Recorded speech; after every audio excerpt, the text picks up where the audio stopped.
Now tell me a little bit about where you skate now. Well, I skateboard usually on the other side of town, the north side of town by Montclair State University. And, you know, there you find all the elements you want out of a street course, I guess. You find stairs, ledges, no rails, but the stairs and ledges are good.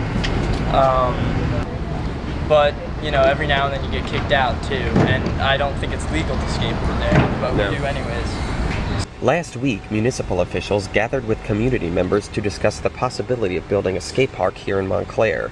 It is the third attempt in recent years to build such a park, and while the news has excited skateboarders, residents who live near this patch of green adjacent to the Walnut Street train station aren't quite as happy. A proposed location for the skate park, some residents say the area is already too noisy and congested. Una Delaney has lived in her Label Street home since 1956, and she's not thrilled about the skate park. I live on the second floor. I like to sit up there and read. I'm kind of quiet. You have a constant clack, clack, clack from skateboarding. It would attract a lot of people to the neighborhood.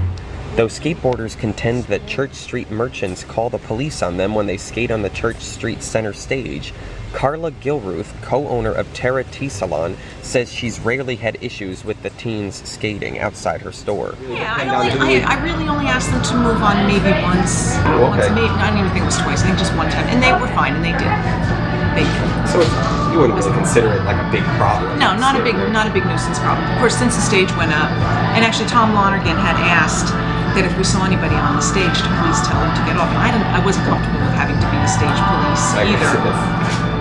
But it worries me. I see them leaping off it with no helmets on. I worry about head injuries, frankly, with the kids more than anything, especially when I see them flying off the stage and hitting the ground.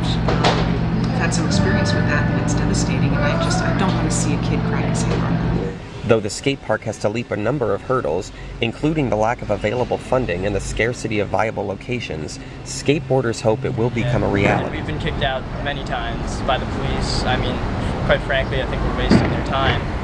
But we have to practice our sport. That's the only way we're going to progress. So, you know, that's why I think we need a skate park.